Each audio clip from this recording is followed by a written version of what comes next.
Buenas noches, Moisés. Bueno, vamos a comenzar con esta tutoría.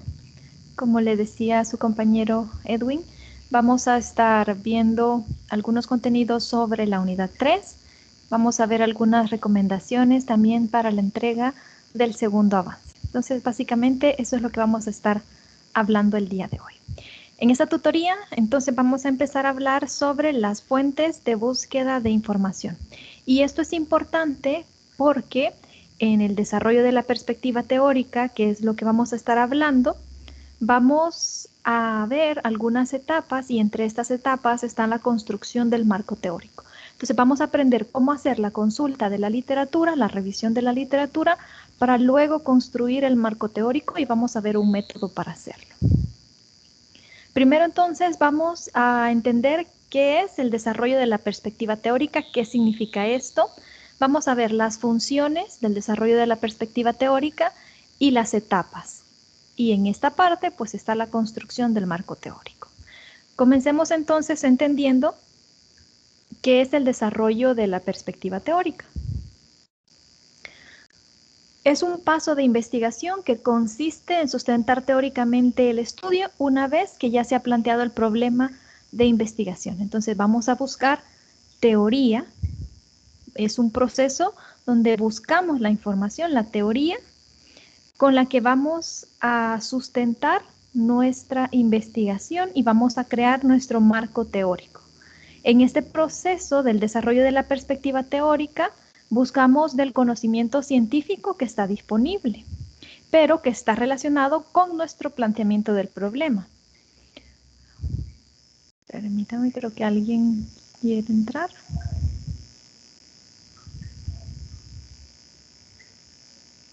Hernán, buenas noches también.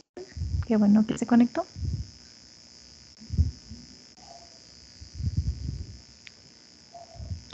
Muy bien, Gracias, entonces buenas noches. Buenas noches. Entonces les mencionaba que esto del desarrollo de la perspectiva teórica es básicamente eso, ¿verdad? Buscar la teoría del conocimiento científico para sustentar nuestra investigación. Una vez que nosotros ya hemos hecho el planteamiento del problema, las preguntas de investigación, ya tenemos nuestros objetivos, ya hemos delimitado bien nuestro problema, entonces es momento de buscar esta teoría. Y para esto vamos a hacer uso de distintas referencias. Pueden ser investigaciones previas, pueden ser artículos académicos. Ya vamos a ver de qué tipo de fuentes vamos a buscar. Esto es muy importante. Entonces, básicamente de eso se trata esta parte. Ahora que ya sabemos qué es el desarrollo de la perspectiva teórica, vamos a ver cuáles son algunas de las funciones de realizar esta parte. Una de las funciones es que nos ayuda a prevenir errores que se han cometido en otras investigaciones. ¿Por qué? Porque como estamos haciendo una revisión de literatura, quizás como está relacionado con nuestro planteamiento del problema, vemos qué errores han cometido y pues nosotros no vamos a cometer los mismos errores. Esa es una ayuda. También nos orienta sobre cómo habrá de realizarse el estudio, porque esa es la base teórica de nuestra investigación. Esto nos ayuda a construir nuestro marco teórico, que es la teoría que vamos a utilizar ya en el análisis de resultados. Y también guía al investigador para que se centre en su problema y evite desviaciones del planteamiento original. Otra función es que documenta la necesidad de realizar el estudio, porque en la teoría damos razones, como citamos de artículos académicos o del conocimiento científico, porque este estudio también es necesario. Nos conduce al establecimiento de las hipótesis, porque nos da una idea de qué teorías o qué información se ha obtenido de otras investigaciones, entonces cuál puede ser la relación quizás entre nuestras variables.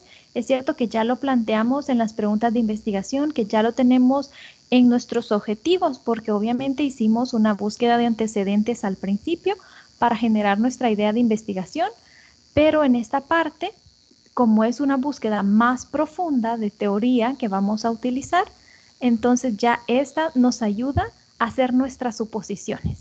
nuestras hipótesis. Y por último, nos provee un marco de referencia para interpretar los resultados del estudio, que es lo que les mencionaba. La teoría que está ahí en nuestro marco teórico no va solo de adorno, sino que nos va a ayudar cuando nosotros hagamos el análisis de resultados, comparar nuestros resultados con la opinión de los expertos, quizás de alguna investigación previa, artículo científico, algo similar a nuestro tema. Entonces nosotros comparamos esa información y hacemos análisis e interpretaciones a partir de los resultados de nuestro estudio y nuestras referencias que están en el marco teórico. Y esas son las funciones y por qué también hacemos el desarrollo de la perspectiva teórica. Bueno, ya entendimos qué es el desarrollo de la perspectiva teórica. Básicamente es buscar teorías que sustenten nuestra investigación y ya vimos las funciones y por qué es importante hacer bien esta parte.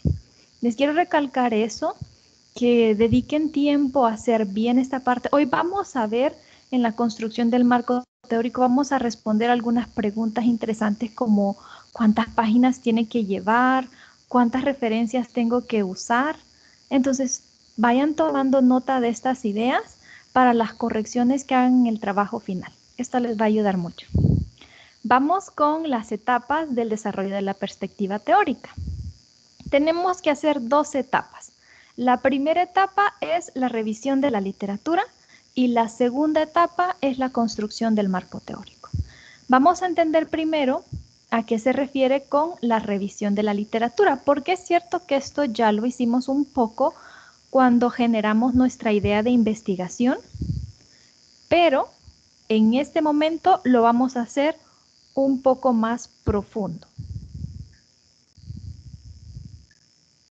¿Qué es la revisión de la literatura? Es un paso de investigación que consiste en detectar, consultar y obtener la bibliografía y otros materiales útiles para los propósitos del estudio, de los cuales se extrae y recopila información relevante y necesaria para el problema de investigación. Permítanme.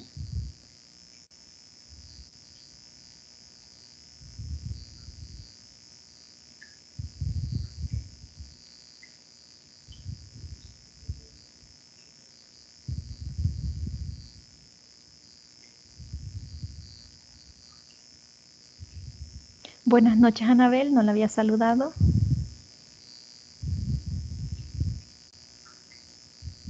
Buenas noches, licenciada.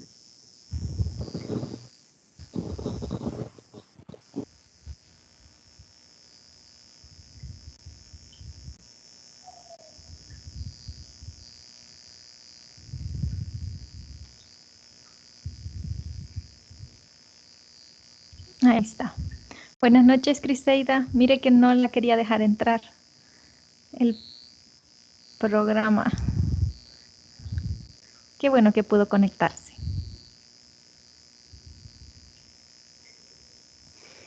Muy bien, estábamos a... Perdón, buenas noches, se me había trabado la máquina. Buenas noches, qué bueno oírla. Bueno, estábamos hablando qué es la revisión de la literatura. En esta parte debemos ser selectivos porque cada año se publican muchos artículos de revistas académicas.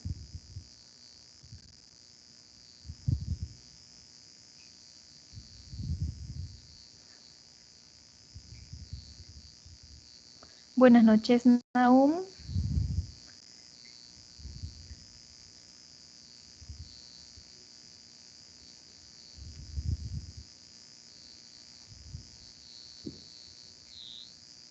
Miren que los que entran con invitados les está contestando entrar.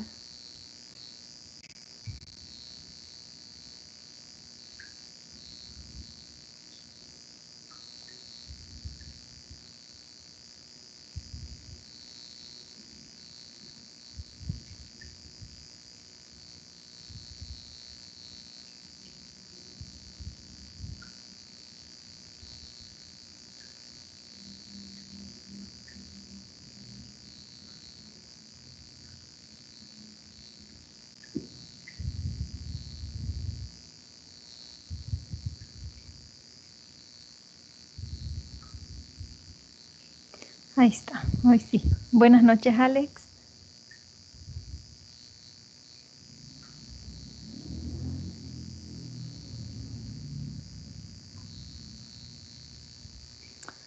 Muy bien. Entonces estábamos hablando sobre que en la revisión de la literatura tenemos que ser selectivos porque vamos a encontrar muchos artículos académicos. Por eso es importante que en la búsqueda... Hola, buenas Perdón, noches. no sé si solo soy yo, perdón, la que escucho de fondo como otra tutoría. Pues no sé, fíjese.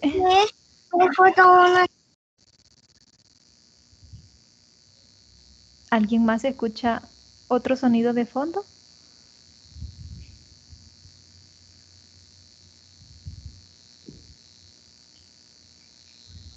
Quizás solo soy yo, pero si se escucha la tutoría, no sé, yo voy a revisar esto entonces. Ah, ok. ¿Nadie más escucha un ruido de fondo? ¿O ¿vamos bien? ¿Me escuchan bien?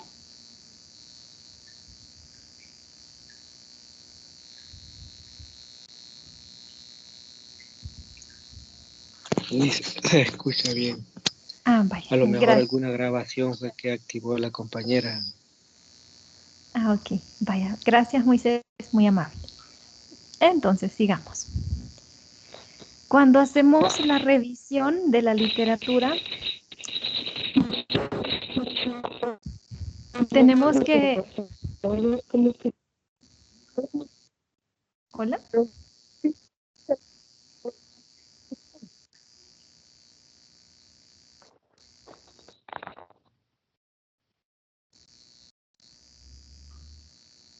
Sí, perdón, Anabel, no le escuché. Pero bueno, creo que me escuchan bien. Perdón, retomando, ¿verdad? Como les decía, cuando hacemos la revisión de la literatura, tenemos que ser selectivos y tener palabras claves para nuestra investigación, para hacer la búsqueda, porque puede ser que encontremos 2000 artículos académicos, mucha información relacionada, quizás si somos muy generales. Entonces, por eso tenemos que ser específicos para buscar información que sea relevante. Y otra cosa importante que tenemos que hacer cuando hacemos la revisión es que buscamos artículos recientes.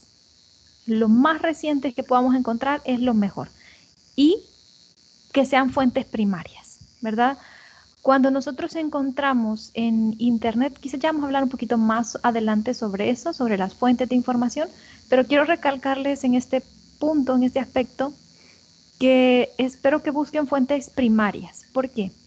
Cuando nosotros encontramos un artículo donde encontramos y donde hay muchas citas, quizás es una investigación bibliográfica que solo ha recopilado de de otras investigaciones y lo ha presentado. Entonces, esa no es una fuente primaria. Nosotros nos vamos a la fuente primaria, a la investigación original. ¿Ya? Eso es lo que tratamos de buscar. Por eso buscamos quizás revistas científicas recientes, artículos académicos, investigaciones.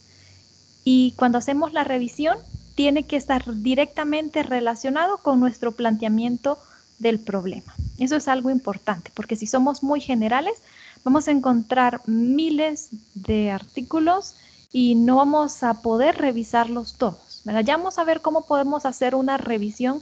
No es que lo vamos a leer completamente, pero algunos expertos nos dan ideas de cómo poder hacer esta revisión.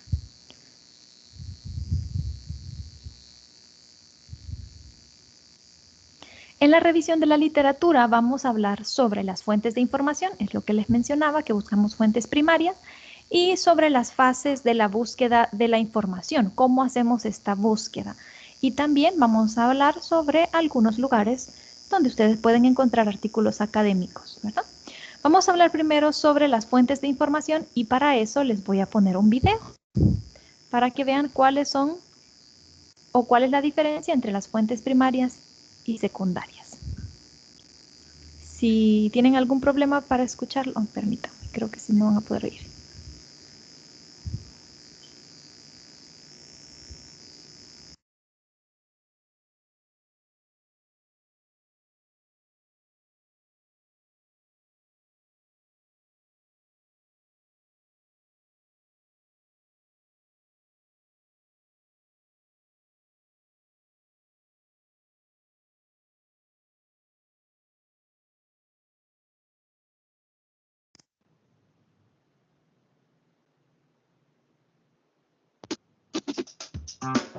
¿Qué son las fuentes de información?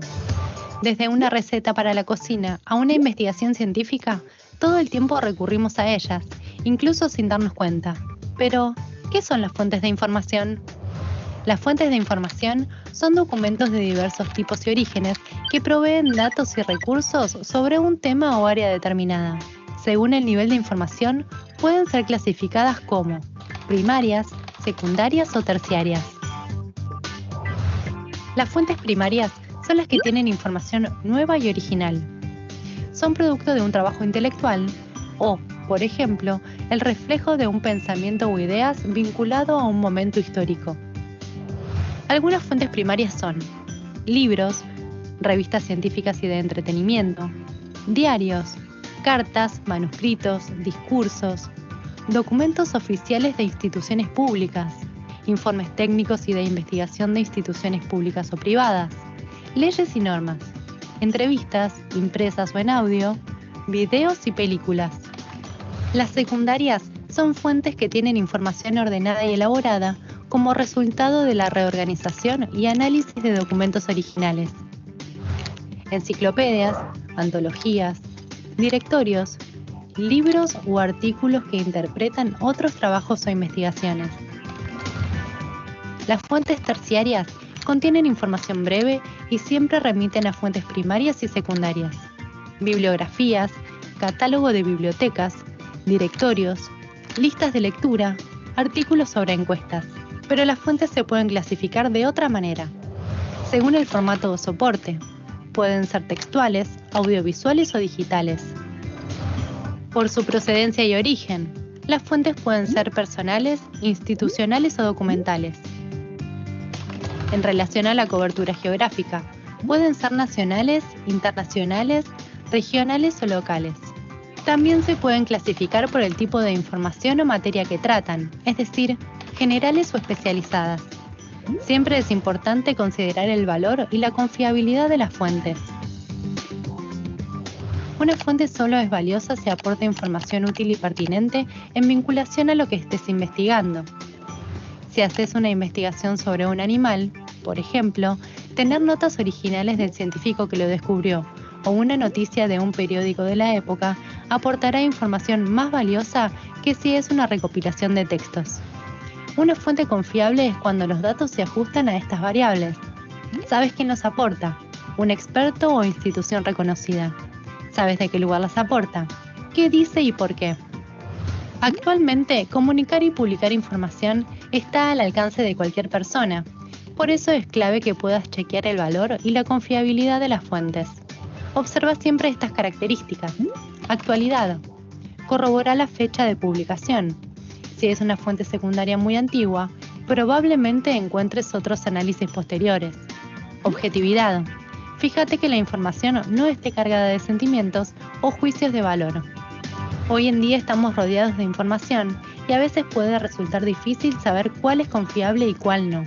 Desarrollar los criterios para seleccionar la información es una habilidad fundamental que necesitarás para ponerla en práctica en todos los ámbitos, como tu casa, la escuela o el trabajo.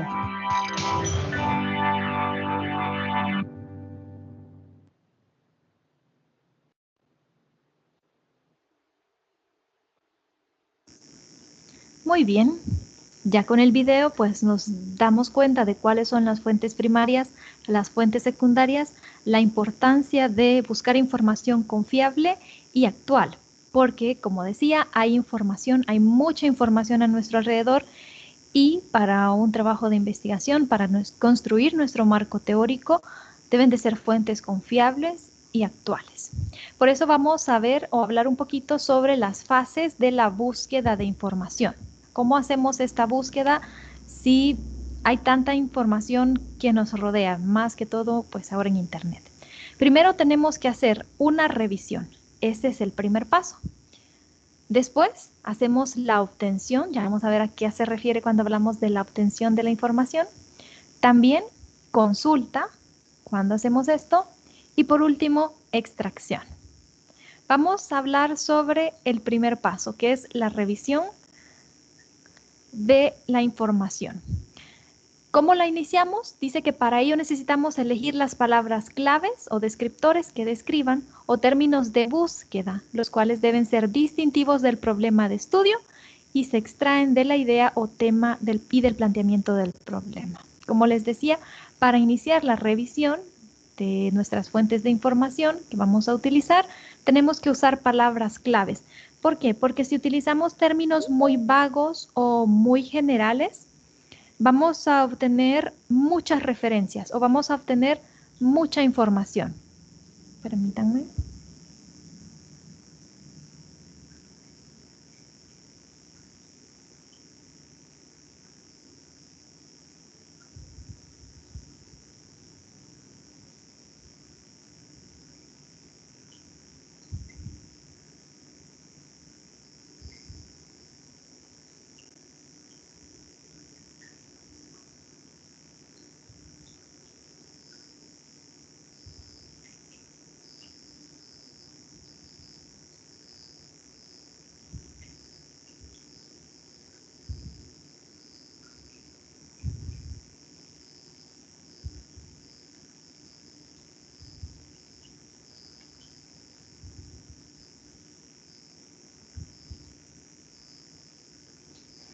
Muy bien, entonces como decíamos, vamos a tener mucha información, muchas referencias. Por ejemplo, si nosotros hacemos nuestra revisión y ponemos la palabra escuela, educación, comunicación, son palabras bastante generales, entonces vamos a tener miles de referencias y pues nos vamos a perder, no vamos a ser concretos a la hora de buscar información que esté relacionada directamente con nuestro planteamiento del problema. Entonces, palabras claves las podemos sacar ya sea de nuestro tema o de nuestro planteamiento del problema, donde hemos definido mejor, ya tenemos mejor la idea de cuál es el problema que vamos a investigar. De ahí podemos sacar palabras claves para hacer la consulta y esto nos va a llevar a referencias más apropiadas. Las palabras claves las podemos elegir tanto en inglés como en español. Es cierto que quizás hay información muy valiosa también en inglés.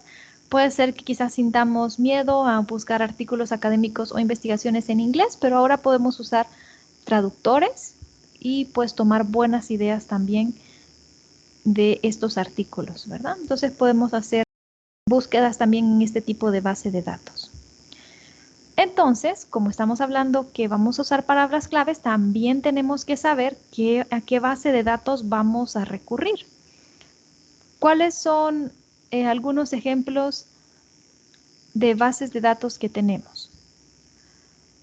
Por ejemplo, tenemos Latindex. Este es un sistema regional de información que tiene revistas académicas, pero de Latinoamérica. También de España, de Portugal. Entonces, vamos a encontrar en español y también en portugués.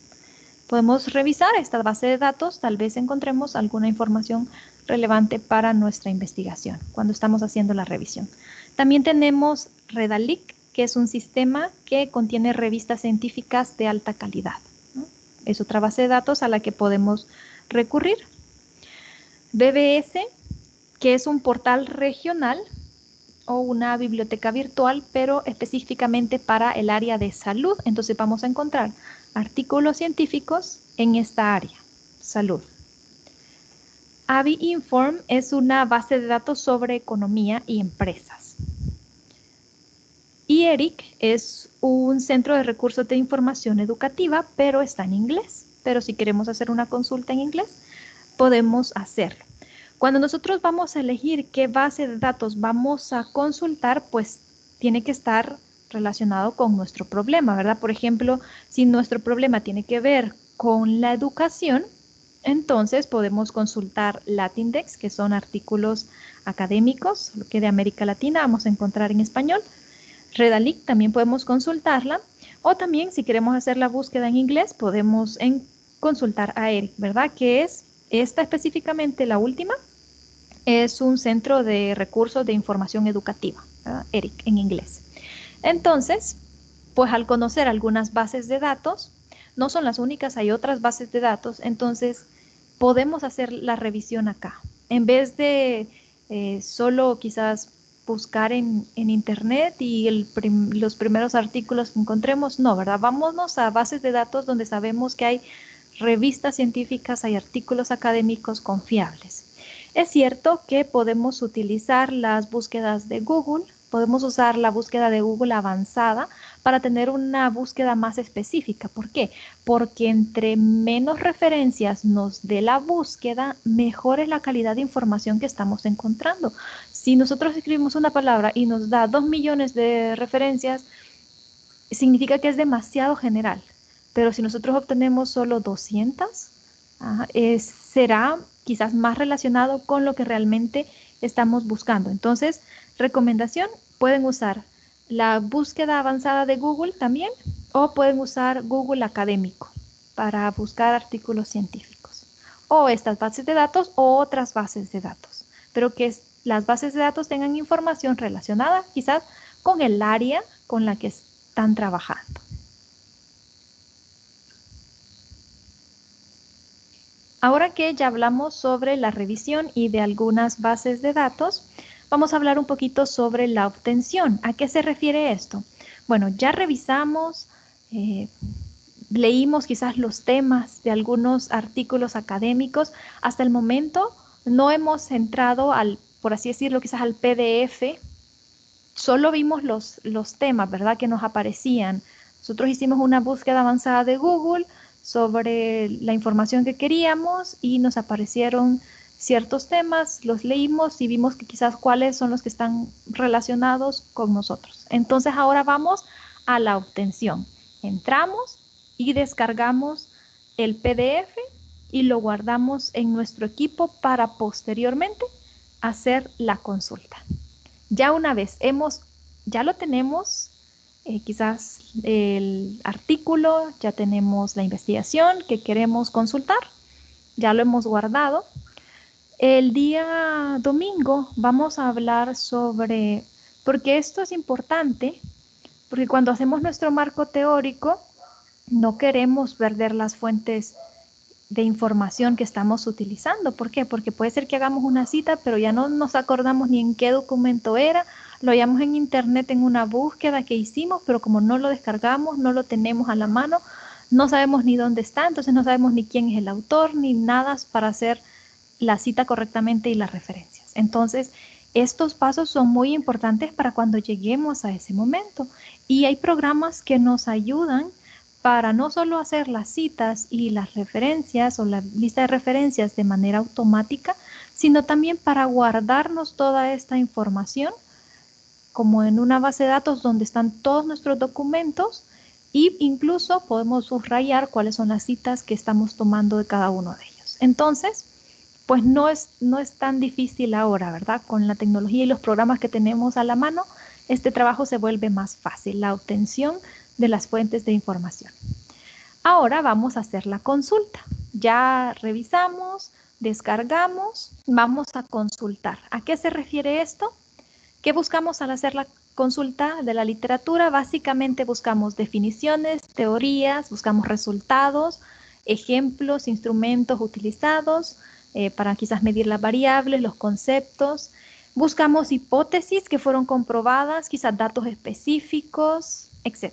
Entonces, en la consulta buscamos cosas que nos puedan ayudar para nuestra investigación. Por cuestión de tiempo, es decir, quizás no vamos a leer todo el estudio, o todo el artículo, porque no sabemos cuántas páginas pueda tener, nos conviene primero analizar el índice de contenidos. ¿Por qué? Porque en el índice vamos a ver los temas que están incluidos y pues por ahí vamos a ir viendo si tiene relación o no con nuestro problema. Y si se trata de una revista científica, lo primero que tenemos que hacer es leer el resumen y las palabras claves. Porque si vemos que puede ser útil, entonces nos vamos a las conclusiones del artículo. Vemos los comentarios finales y si sentimos que ahí está quizás alguna información o teoría que nos puede servir, entonces podemos o leerlo todo o leerlo parcialmente. Entonces, recordemos, en la búsqueda, vemos el índice. Si encontramos algo que quizás nos pueda utilizar, ya nos vamos y leemos, o si es una revista, pues el resumen, si nos parece, leemos las conclusiones que sacaron y si decimos sí, este artículo está bien, vamos a leerlo, ¿verdad? Porque no nos vamos a poner a quizás a leer cientos de artículos y revistas científicos para hacer nuestro marco teórico. Por eso la consulta es importante, no significa que lo vamos a leer completamente. ¿Cómo podemos hacer esta consulta según la opinión de algunos expertos?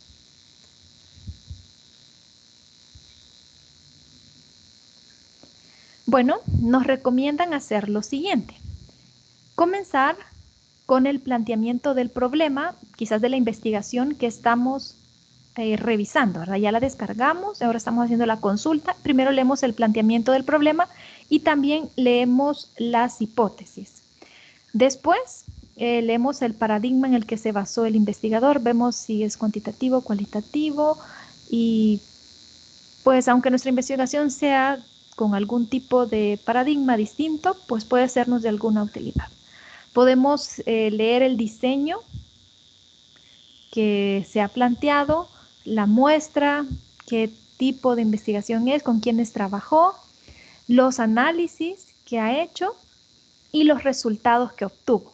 Básicamente, eso nos va a ayudar a ver si esa fuente de información nos va a ser útil para nuestro trabajo de investigación. Queremos seleccionar fuentes primarias que sean convenientes o que nos ayuden. Entonces, vamos a hacernos algunas preguntas. Por ejemplo, nos podemos preguntar si se relacionan con nuestra investigación y cómo se relacionan. Mientras estamos haciendo la consulta, también nos podemos preguntar si ayuda a profundizar en nuestro estudio, ¿verdad? ¿Qué teorías, qué resultados obtuvieron? Por ejemplo, ¿en qué área estaban trabajando? ¿Es una investigación de economía, de psicología, de antropología, de sociología, de medicina, ¿verdad? Y eso nos va a ayudar a ver si esa fuente de información va a ser útil para nosotros o no, ¿verdad? Como les digo, no es que lo vamos a leer todo, por eso hacer bien la consulta nos ayuda, pues ahí vamos a ir seleccionando qué información vamos colocando. Ya vamos a ver en la construcción del marco teórico también cómo lo vamos a hacer, una idea de cómo hacerlo, pero en esta parte es importante porque aquí vamos a ir retomando esa teoría que vamos a ir colocando en nuestro marco teórico. Muy bien, y el último paso de las fases que estábamos viendo de la búsqueda de información es la extracción. Entonces, ¿qué información extraemos de las referencias que hemos consultado? Puede ser una sola idea, puede ser que de una referencia solo extraigamos una idea, podemos extraer varias ideas, quizás extraigamos alguna cifra o algún resultado.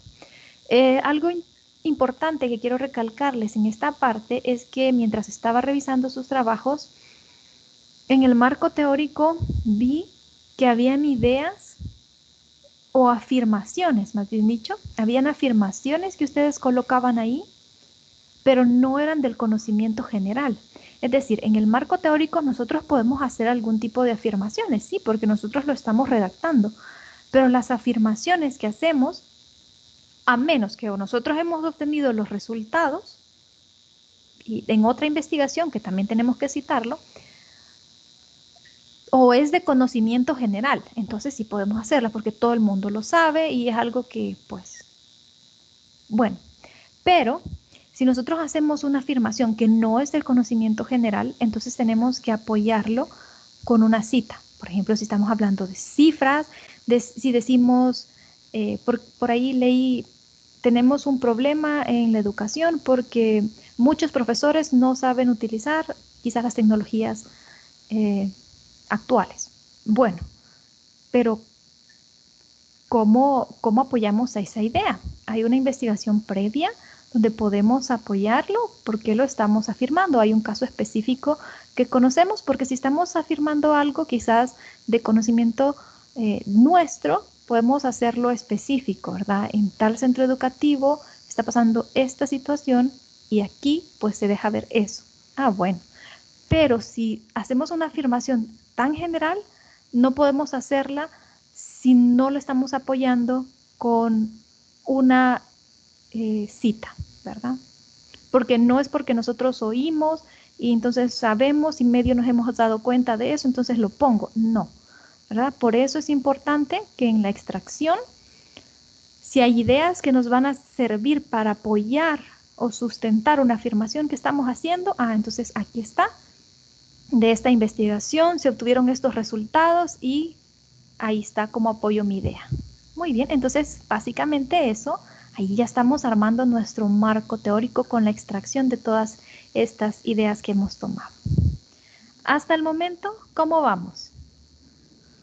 ¿Les han sido útiles estas sugerencias? ¿Tienen alguna pregunta?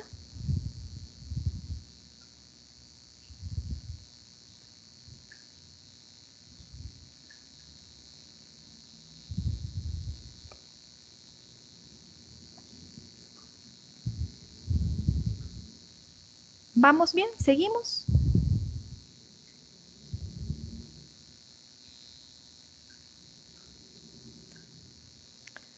Muy bien, sigamos entonces. Veamos, vamos a hablar un poquito entonces sobre, ya terminamos con la revisión de la literatura. Estas eran las 4 fases de la búsqueda de información: revisión, obtención, consulta y extracción. Si las hacemos en orden, vamos a ver que es fácil. Y si utilizamos programas para hacerlas, va a ser más fácil. En la construcción del marco teórico, hay preguntas que nos van a surgir.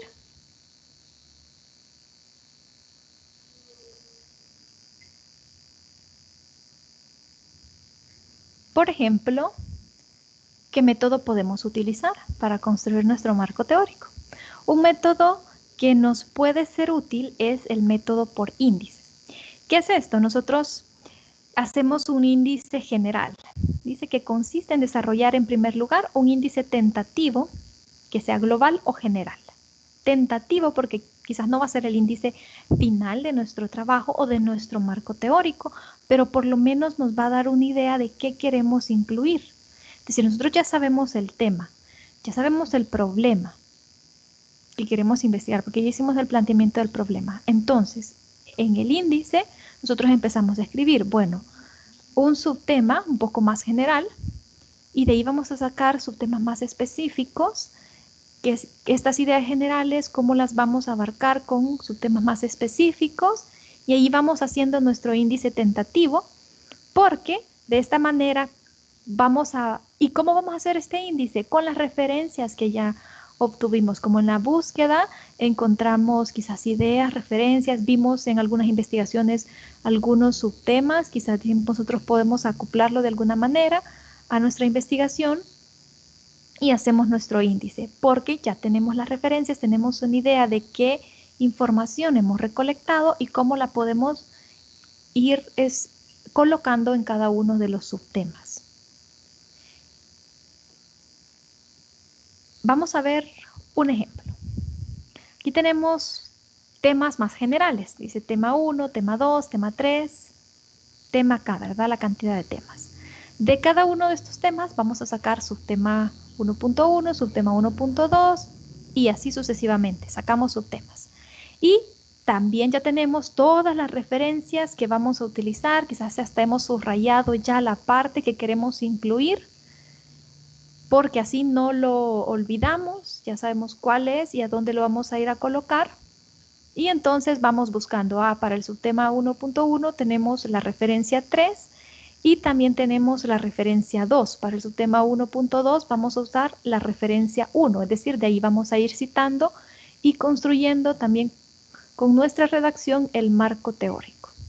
Entonces este es un método de hacerlo, haciendo un índice. Ya tenemos claros los temas que queremos incluir, los subtemas y ahora las referencias, cómo las vamos a ir colocando en cada uno de los subtemas hasta que lo hemos terminado de redactar.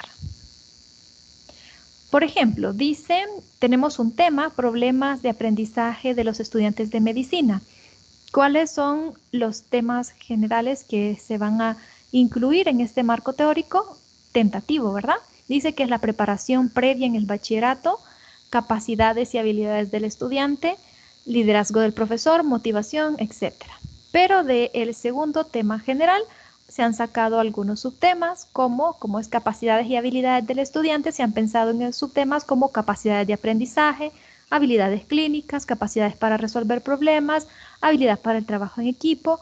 Y ahora, como ya tenemos una idea de cómo son nuestros temas y nuestros subtemas, ya tenemos nuestro índice tentativo, vemos las referencias que hemos buscado y las vamos colocando en cada uno de los subtemas para ir construyendo nuestro marco teórico.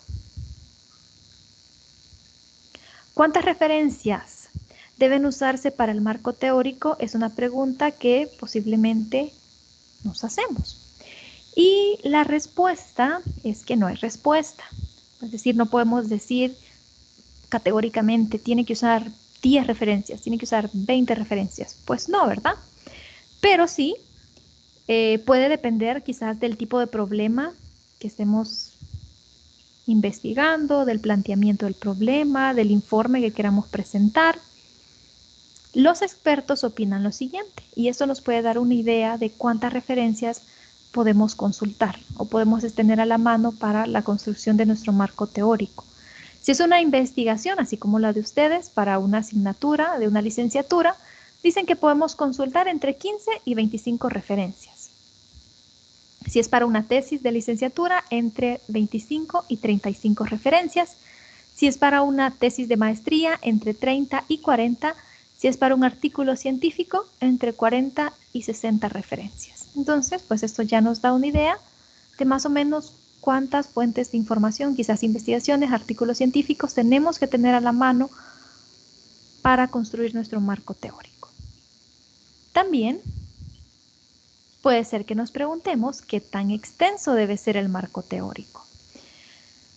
Por ejemplo, si es una propuesta de tesis de licenciatura y maestría, puede estar entre 8 y 15 páginas, ¿verdad? Tamaño carta, con un espaciado de doble, márgenes de 2.5, pero en el caso de ustedes, pues como indica la rúbrica, es un espaciado de 1.5. Entonces, pueden oscilar entre esa cantidad, 8 y 15. No es necesario que pongamos 20 páginas, 40 páginas en el marco teórico, porque puede ser que estemos colocando información que realmente no aporte nada a nuestra investigación y quizás entre más concisos seamos, es mejor, ¿verdad? Porque así al leerlo, cualquier persona que lo lea va a entender, esto está aquí porque apoya en alguna manera o se relaciona con el planteamiento del problema. Si es un artículo para una revista, entre 6 a 12 páginas, y si es una tesis de licenciatura, entre 20 a 40 páginas. Entonces, mi recomendación para ustedes es entre 8 y 15 páginas. ¿Cómo redactar el marco teórico? Bueno, el marco teórico lo vamos a redactar conectando párrafos y citando apropiadamente. De esa forma se redacta. Nosotros vamos escribiendo y tomamos una cita de una referencia que apoye quizás una idea, seguimos redactando, agregamos otra cita y así. El día domingo vamos a ver una pregunta interesante: ¿cuántas citas es apropiado colocar? ¿Verdad?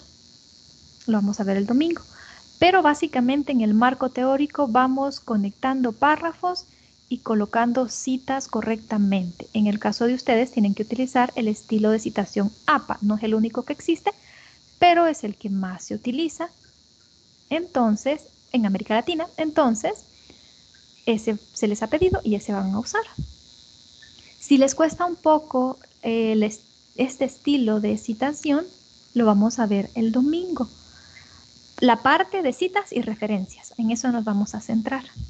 Entonces, si hacemos bien las citas, si hacemos bien el apoyo de nuestras ideas con las citas, pues no hay plagio. Es decir, nosotros podemos consultar artículos científicos, no hay ningún problema, podemos incluir esa información en nuestra investigación, no hay problema, pero se convierte en plagio cuando nosotros nos citamos.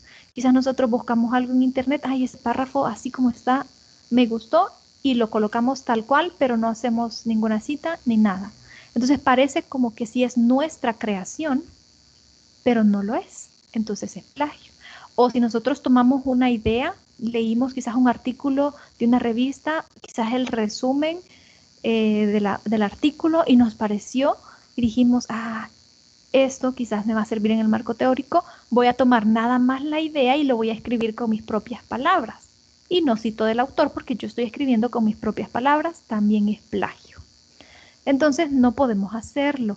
Tenemos que, si vamos a parafrasear con nuestras propias palabras lo que alguien más escribió, tenemos que citarlo, porque si no lo citamos es plagio. Incluso podemos autoplagiarnos, eso lo vamos a ver el domingo. Pero quiero que recuerden esto. En el marco teórico sí vi un poquito de ahí de deficiencia, así que quería darles estas recomendaciones para redactarlo. Algunos van a tener que corregir algunos detalles en el marco teórico. Hagan citas, incluyan, apoyen su redacción con citas, pero citen. ¿Por qué? Y citen correctamente. ¿Por qué? Porque entonces no será plagio y obtendrán una buena nota. Si solo copiamos y pegamos, entonces ahí sí no. Eso sí no lo podemos hacer. Y tampoco pues se trata de que vamos a copiar toda la página y al final vamos a poner lo extrajimos de aquí tampoco, ¿verdad? Sino que lo vamos a hacer correctamente. Nosotros vamos a ir redactando, conectando párrafos, ideas, incluyendo citas y ahí vamos a ir construyendo nuestro marco teórico. ¿Preguntas hasta acá?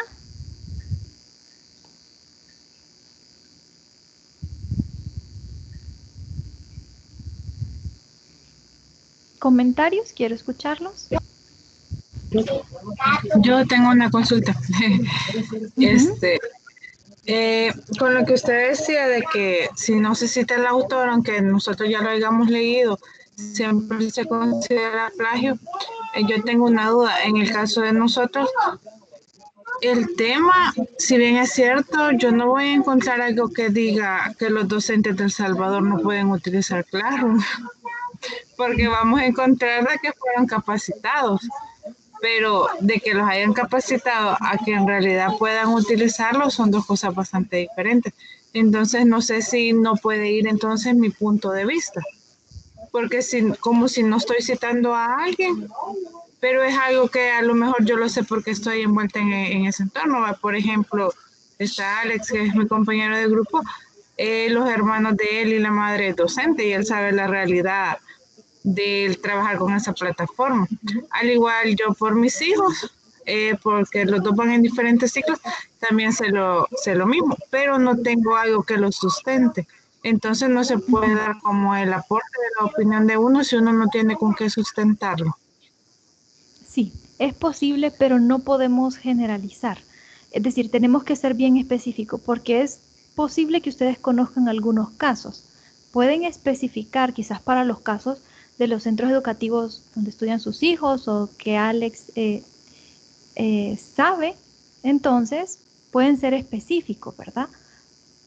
Pero no generalizar, porque si generalizan estarían diciendo que todos los docentes, y pues quizás como dicen, no se ha hecho una investigación para decir todos los docentes no saben usar Classroom, ¿verdad? Entonces sí podemos decir, quizás hay un problema, incluso eso lo podemos decir en el planteamiento del problema, porque como estamos relacionados con el fenómeno, quizás ahí ya planteamos que en este lugar hemos visto ese problema, entonces podemos retomar de lo que quizás dijimos en el planteamiento del problema y hablar un poco sobre eso, pero siendo específicos, ¿verdad? No tan generales, porque quizás no hay una investigación previa de donde podamos citar para decir que eso es cierto en todo el país, ¿verdad? Aunque pueda ser cierto, pero como no tenemos información con qué sustentarlo, no podemos afirmarlo de tal manera. No sé si eso responde a la pregunta. Sí, más o menos. Sí, porque es que a mí me entró la duda porque, bueno, en el caso de nosotros, y exclusivamente, bueno, a la hora de delimitarlo, lo delimitamos con el nombre de la institución donde estudian mis hijos. Y solamente el de tercer ciclo, de los 6, 7 maestros que tiene, solamente uno utiliza esa plataforma. Y el que va a segundo ciclo todavía no se ha dado en valor la maestra de utilizarla, porque nosotros somos de una zona rural, no somos de colegio ni de otras zonas, ¿verdad? En las que sí se han utilizado, no solamente esa plataforma, sino que diferentes, ¿verdad? Entonces, por lo mismo que usted dice, que como no hay investigaciones en que sustentarlo, es donde nosotros ahí nos topamos un poco para expandernos con la información, solamente a manera de generalizarla, nada más. Pero ahí tenía yo esa duda. Ok, muy bien. ¿Alguien más?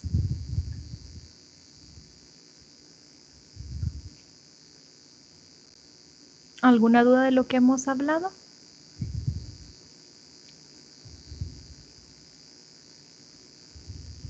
Bueno, ya que nadie quiere preguntar. Pregunte, Cristina. Como dice que se está utilizando del formato APA, no sé si siempre en APA se pueden utilizar las pie de página, porque al menos nosotros tuvimos ese inconveniente que como lo estamos trabajando entre los dos, se recuerda que estábamos de los documentos de Google Docs, ahí los estábamos editando. Y nos pasó ese pequeño problema de que ya a la hora de descargarlo, creo que se nos borraron los pies de página. Porque no están. Ajá, entonces eso le quería consultar, si se puede citar así en pie de página o simplemente tiene que ser la referencia en formato APA al final. Sí, vamos a estar usando las citas, ya sea parentéticas o cuando lo hacemos en forma narrativa, y vamos a incluir las referencias, la lista de referencias en la bibliografía. Aunque no lo pida la rúbrica, si van a citar también en este segundo avance, incluyan la lista de referencias, ¿verdad? Si hay citas, tiene que haber una bibliografía. Bueno, sí, gracias. Muy bien. Vamos a hablar un poquito, vamos a tomarnos unos minutos, porque no vamos a ahondar mucho en esto, pero quiero darles una idea de qué van a incluir en este segundo avance.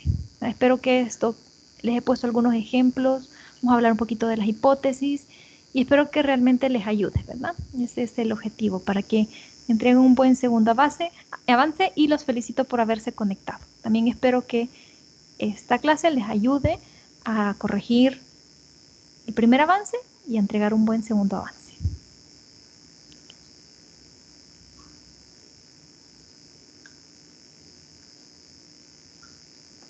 Primero vamos a hablar porque tienen que entregar la parte de la metodología en este segundo avance. Entonces, ¿qué vamos a entregar en la metodología? Primero, tenemos que definir el tipo de estudio con el que estamos trabajando.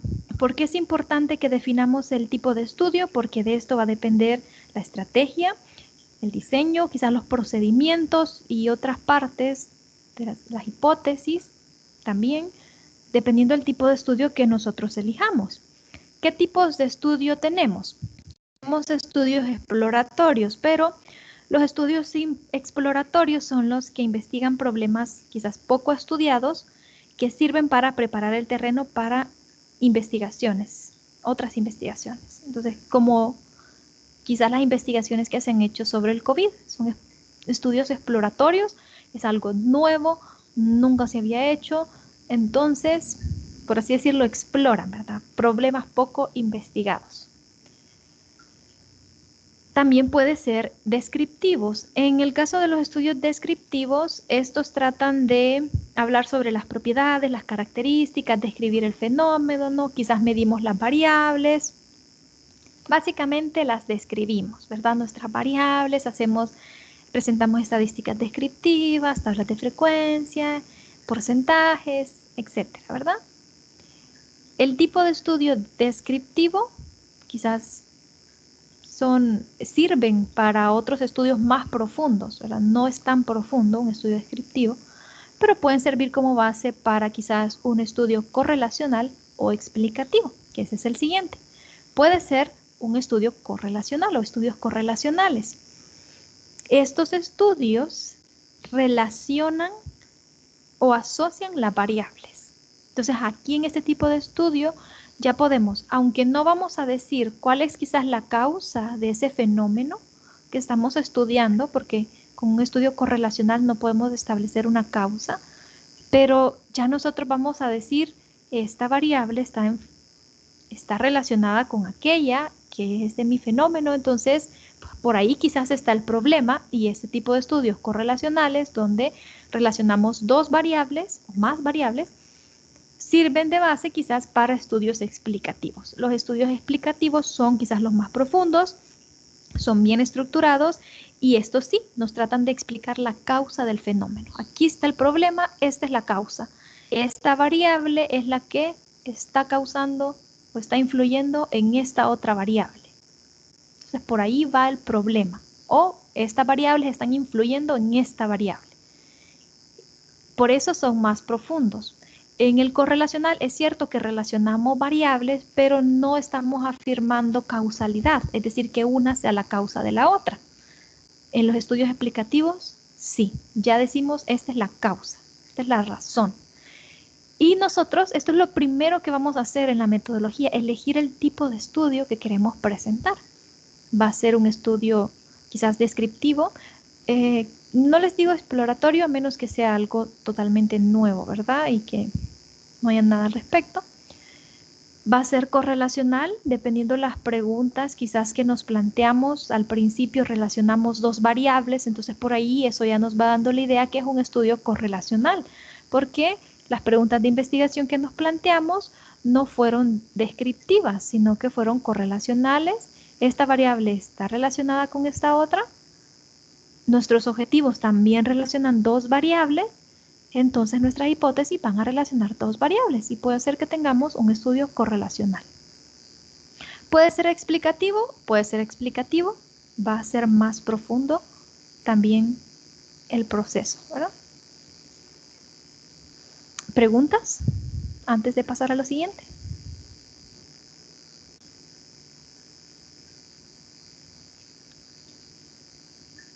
No, ninguna, solo yo pregunto. Muy bien, gracias. Por ahí escribí en WhatsApp al compañero Moisés, creo que se le había acabado el interview. Ah, vaya. Bueno, pero les va a quedar la grabación. Otra cosa que tenemos que hacer en la metodología es definir la población y muestra. Vamos a hablar sobre qué grupo, con qué grupo vamos a estar trabajando, quiénes son, cuántos son, y ahí pues nos extendemos en nuestra explicación. Y si vamos a hacer una muestra porque es demasiada nuestra población, quizás nuestros recursos, nuestro tiempo no nos permita abarcarla toda, entonces hacemos un tipo de muestreo, ahí explicamos por qué vamos a hacer una muestra, qué tipo de muestra, el nivel de error que vamos a aceptar en nuestra muestra, etcétera, ¿verdad? Cómo sacamos la muestra, y eso va en la metodología, pues si hacemos esta parte del muestreo. Ah, y qué tipo de muestreo estamos haciendo, si lo hacemos. Y también vamos a hablar sobre, en la metodología, sobre el diseño de la investigación que hemos elegido. ¿Qué diseños tenemos? Tenemos diseños experimentales y no experimentales. Experimentales, cuando vamos a hacer experimentos, es decir, ahí está nuestra población o nuestra muestra y nosotros vamos a manipular la situación porque quizás vamos a aplicar algo con ellos, así como vemos en el laboratorio, ¿verdad? Que están trabajando en el experimento, pero quizás nuestro grupo son estudiantes y vamos a aplicar una técnica de enseñanza, manipulamos y estamos haciendo un experimento con los estudiantes. Diseño experimental. No experimental. Bueno, nuestra población allí está y nosotros solo vamos a observar y vamos a sacar datos de ese fenómeno que está pasando ahí, pero no lo manipulamos. Solo sacamos datos y observamos. Entonces también tenemos que especificar el diseño de la investigación que vamos a trabajar. Hipótesis. En esta parte tenemos diferentes tipos de hipótesis. Dependiendo del tipo de estudio que nosotros elijamos, también van a haber ciertos tipos de hipótesis que quizás favorezcan más nuestra investigación. Por ejemplo, tenemos primero hipótesis de investigación. Tenemos que plantearnos. Los estudios exploratorios normalmente no se plantean hipótesis y en los estudios descriptivos, a lo mucho, si fuese el caso, nos planteamos hipótesis descriptivas, pero puede ser que tampoco nos planteemos hipótesis. En los estudios correlacionales y en los estudios explicativos, si nos planteamos hipótesis y tenemos que hacer la prueba de hipótesis. Sinceramente, para ustedes me gustaría que hicieran estudios. He visto buenas preguntas de investigación donde relacionan dos variables. Creo que van por el camino de una investigación correlacional. Entonces, me gustaría que trataran ir por ese camino. Una investigación correlacional quizás es menos profunda que una investigación explicativa. También pueden hacer una investigación explicativa, porque esto, acuérdense que esta materia es para ayudarlos para el otro año que hagan su tesis. Y no queremos quedarnos en una investigación solo descriptiva, por lo menos aprender un método de prueba de hipótesis. Avanzaríamos mucho, ya quizás cuando nos toque hacer la tesis, ya conocemos un método de prueba de hipótesis, ya lo hicimos una vez. Pueden elegir quizás un tipo de estudio correlacional o explicativo, pero ustedes verán el que mejor se adapte a su investigación. Pero si en sus preguntas de investigación ustedes plantearon relación entre dos variables, pues por ahí ya van con un estudio correlacional.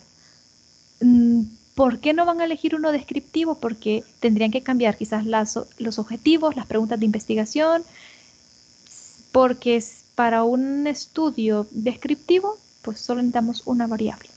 Entonces, si ya relacionamos dos variables, entonces por ahí también nos da una idea de qué tipo de estudio vamos a elegir. Bueno, hipótesis de investigación. ¿Qué tipo de hipótesis tenemos? Tenemos hipótesis descriptivas. Ya vamos a ver un ejemplo. Tenemos hipótesis correlacionales, relacionan dos variables. Las descriptivas solo es la predicción de un dato, básicamente. Hipótesis causales. Y tenemos hipótesis de diferencia de grupos. Vamos a ver un ejemplo para las hipótesis descriptivas. Por ejemplo, el promedio de deserción escolar será entre el 15 a 20%. Solo estamos prediciendo un dato. No hay relación entre dos variables. Es una hipótesis descriptiva. Hipótesis correlacional. Existe una relación entre la cantidad de horas de estudio con el rendimiento académico de los estudiantes.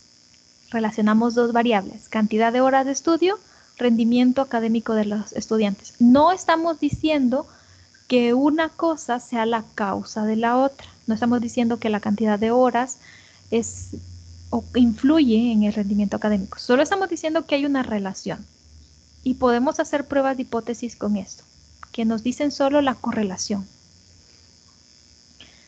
Esa sería una hipótesis causal, porque aquí sí nos está diciendo la causa. El tiempo dedicado a estudiar es la causa del bajo rendimiento académico de los estudiantes. ¿De dónde salen mis hipótesis? Salen de mis preguntas de investigación. Puede ser que en mis preguntas de investigación yo me haya planteado: ¿el tiempo dedicado a estudiar es lo que causa el bajo rendimiento académico en los estudiantes? ¿O el tiempo dedicado a estudiar es una de las causas del bajo rendimiento académico de los estudiantes? Si yo me hice esa pregunta, en mi planteamiento del problema también tengo un objetivo específico que salió de esa pregunta. Mi objetivo era probar que el tiempo dedicado a estudiar es la causa del bajo rendimiento académico de los estudiantes. Y como yo tengo ese objetivo específico, ahora tengo una hipótesis. Ese es mi supuesto. Hice la revisión de la literatura y me di cuenta que algunos expertos pues opinan que sí. Entonces yo me planteo mi hipótesis: el tiempo dedicado a estudiar es la causa del bajo rendimiento académico de los estudiantes. Si se fijan, todo tiene relación y todo viene desde el principio, las preguntas de investigación. Por eso al principio siempre les recalqué la importancia de redactarlas correctamente. En una tutoría de repaso que les dejé grabada, les expliqué con ejemplos. Y también en una que tuvimos el domingo hablamos sobre ejemplos de redactar bien nuestras preguntas de investigación. Entonces, si tenemos bien hechas las preguntas de investigación, vamos a tener bien hechos nuestros objetivos específicos y de allí salen fácilmente nuestras hipótesis.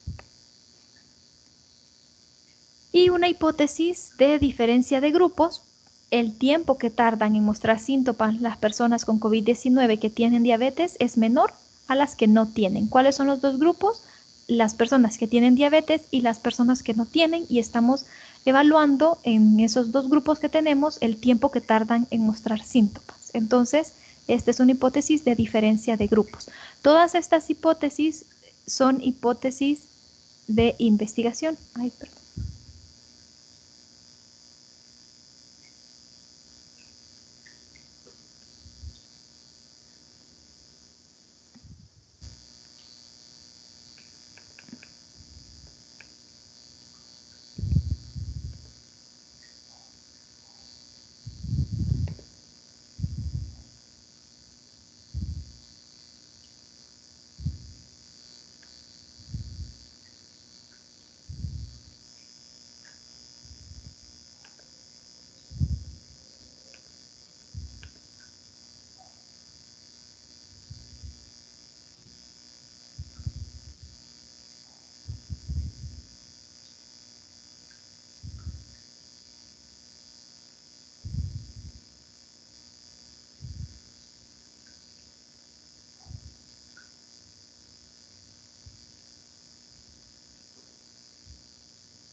Muy bien, ya vimos ejemplos para cada una de estas. Dijimos hipótesis descriptivas, solo quizás nos predicen un dato.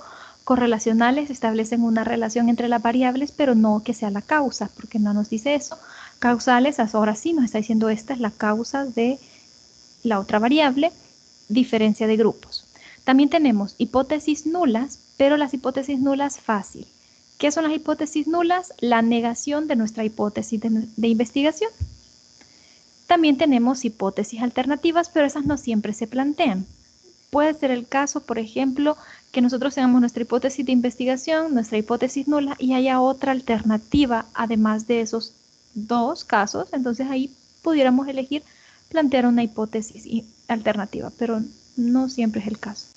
Y por último tenemos las hipótesis estadísticas, donde las hipótesis estadísticas simplemente son la traducción a símbolos matemáticos de nuestra hipótesis de investigación. Vamos a ver un ejemplo para las hipótesis nulas. Ay, me pasé. Bueno, perdón. Vamos a verlo en este ejemplo. Los estudiantes que dedican entre 2 a 3 horas diarias a estudiar tienen un mejor rendimiento académico. La hipótesis nula es la negación de mi hipótesis de investigación. Los estudiantes que dedican 2 a 3 horas a estudiar no tienen un mejor rendimiento académico. Si yo planteo mi hipótesis de investigación, tengo que plantear su respectiva hipótesis nula. Eso lo van a entregar. Tenemos una hipótesis alternativa porque puede ser que sea de otro caso, que los estudiantes que dedican de 3 a 5 horas diarias a estudiar tienen un mejor rendimiento académico. Esa sería quizás una hipótesis alternativa que podemos plantear. Pero como les digo, no en todos los casos planteamos esta. La hipótesis nula sí, ustedes van a plantear su hipótesis de investigación y también van a plantear su hipótesis nula. Hipótesis estadística. Esta hipótesis ya la habíamos visto, era una hipótesis correlacional. Dice, existe una relación entre la cantidad de horas de estudio con el rendimiento académico de los estudiantes. ¿Y cuál es la correlación? Nosotros estamos, R indica pues la relación entre X y Y. ¿Quién es X? X es una variable, la cantidad de horas de estudio, y Y es la otra variable, el rendimiento académico. Entonces, aquí nos está diciendo que la relación entre X y Y es distinto de 0. Sí existe una relación, porque si fuera 0, la relación es que no hay relación. Entonces, la hipótesis de investigación, ya en símbolos matemáticos, sería de esta forma, y esa sería mi hipótesis estadística. La respectiva hipótesis nula sería R de XY es igual a 0. Eso sería que no hay relación entre esas variables. Entonces, si nosotros planteamos una hipótesis correlacional, podemos escribir de esta forma para traducir la hipótesis de investigación y podemos igualarlo a 0 para traducir la hipótesis nula a una hipótesis estadística.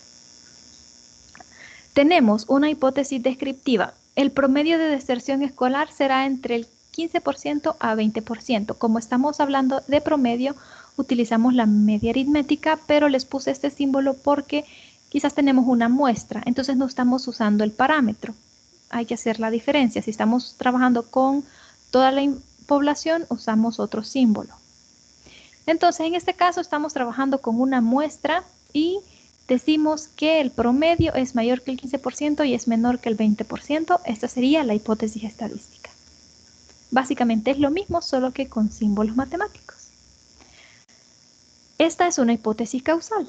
El tiempo dedicado a estudiar es la causa del bajo rendimiento académico de los estudiantes. ¿Cómo la representamos? Tenemos una variable independiente que normalmente es la X y tenemos una variable dependiente que normalmente es la Y. Entonces ponemos primero la causa, que es la variable independiente, y con una flecha señalamos hacia el efecto, que es nuestra variable dependiente. En este caso, nuestra causa es el tiempo dedicado a estudiar y el efecto es el rendimiento académico. Entonces es causal y se simboliza de esta manera. Esa sería la hipótesis estadística. ¿Qué más van a hacer? Después de que ya hayan hecho todo lo que les mencioné, las hipótesis, y ya tengan claro qué tipo de estudio, qué tipo de hipótesis van a hacer, cuántas hipótesis, si tienen 3 preguntas de investigación, van a plantear quizás 3 hipótesis y sus respectivas hipótesis nulas las van a expresar quizás de forma estadística con símbolos matemáticos. Y ya, tenemos todo listo. Ahora vamos a operacionalizar las variables. ¿Por qué? Porque en nuestras hipótesis hay variables. Primero tenemos que hacer una definición conceptual. Tenemos que explicar los conceptos. Por ejemplo, el rendimiento académico Explicamos qué significa ese concepto de nuestra variable. Y todas las variables podemos hacerlo en una tabla, escribimos todas nuestras variables y en otra columna ponemos variables y en la otra ponemos definición conceptual y escribimos todos los conceptos. Esa es una forma de hacerlo, o si no, vamos en forma de párrafo, ¿verdad? Aquí está la variable y redactamos cuál es el concepto, la definición de ese concepto. Y ahí está. Después de hacer la definición, también tenemos que explicar el tipo de variable, ¿qué es? Una vez que tenemos esto, vamos a hacer una tabla. ¿Qué vamos a colocar en la tabla? Vamos a colocar nuestra variable, la dimensión, los indicadores y los ítems o las preguntas de nuestro instrumento que nos van a ayudar a medir ese indicador. A partir de esto sacamos el instrumento, es decir, no podemos sacar el instrumento hasta que tengamos esto. Tenemos que hacer la operacionalización de variables para hacer el instrumento, porque si no, no vamos a saber qué preguntas poner y qué es lo que queremos realmente medir. Y puede ser que hayan preguntas que realmente no aporten nada a nuestra investigación. Entonces, para estar seguros, primero colocamos la variable, la dimensión, los indicadores y las preguntas que van a medir cada indicador. Por ejemplo, dice la preferencia de actividad para salir con alguien del género opuesto. ¿En qué dimensiones lo va a medir? Actividad nocturna preferida entre semana, actividad nocturna preferida en fin de semana y actividad nocturna preferida en domingo.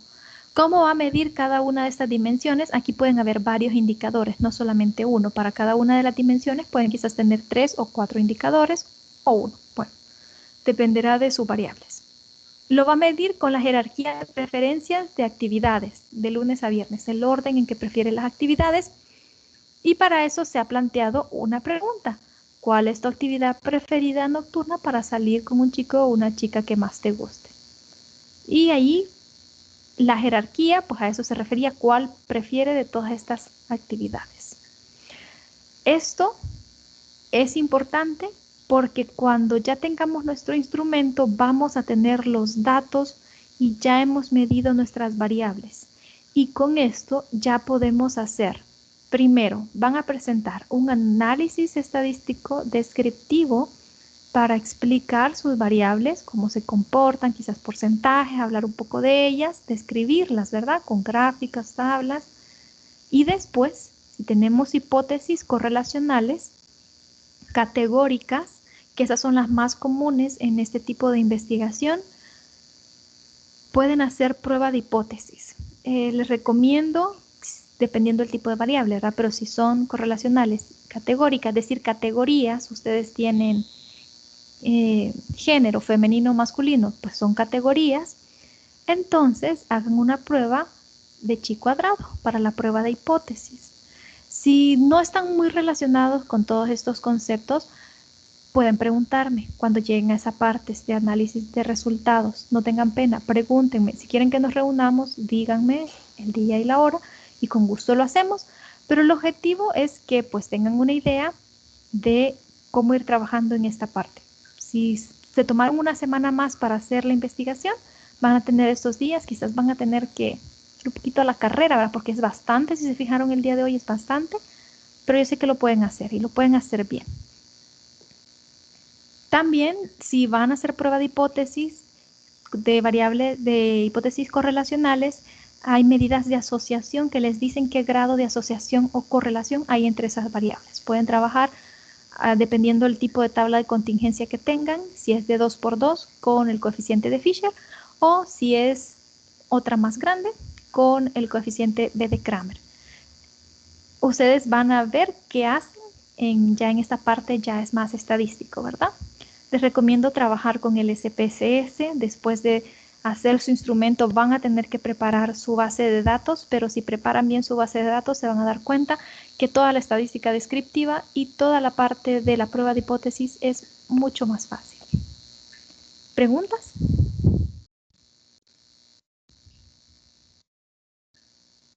Yo sé que fuimos como un poquito a la carrera, ¿verdad? Pero es bastante, siento yo, que lo que tienen que hacer, y todo esto que hablamos así vagamente y bastante general, lo vamos a ver en todo lo que resta del ciclo.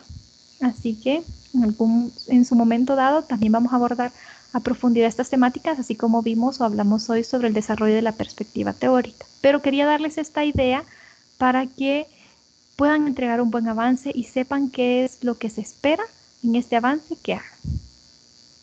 ¿Tienen alguna pregunta o quedamos claros? Que no tengo otra semana más porque no nos va a alcanzar. Bueno, pero bien, yo sé que ustedes pueden. Yo confío en ustedes y estoy a la orden. Esta semana, si quieren que nos reunamos, si quieren que les explique algo, si quieren que les mande algún video de qué método les recomiendo para prueba de hipótesis, qué hipótesis pueden hacer, escríbanme, ¿verdad? No tengan pena de escribirme, estoy a la orden para cualquier duda que tengan. Y el objetivo es, me alegro que se hayan conectado porque el objetivo es aquí, yo quiero compartir lo que sé con ustedes y que aprendan para que el otro año que hagan la tesis, pues esto no sea nuevo para ustedes, pues si quieren hacer una investigación cuantitativa, ahora pues ya están aprendiendo un poco más de cómo se hace. Trabajen estos días, el domingo si tienen alguna duda específica de su investigación, háganmela saber y también va a haber un espacio para que ustedes puedan comentar sobre sus dudas que tengan. Solo una pregunta por aquí, Alex me escribe y dice que si hay dos hipótesis, ¿cómo se representan? O sea, por cada objetivo específico. Pone H1, escribe su primera hipótesis, abajo escribe la hipótesis nula, H2, su hipótesis y abajo la hipótesis nula. No sé si a eso se refería. O puede poner HI si usted quiere. Hipótesis Sí, eso era. Gracias.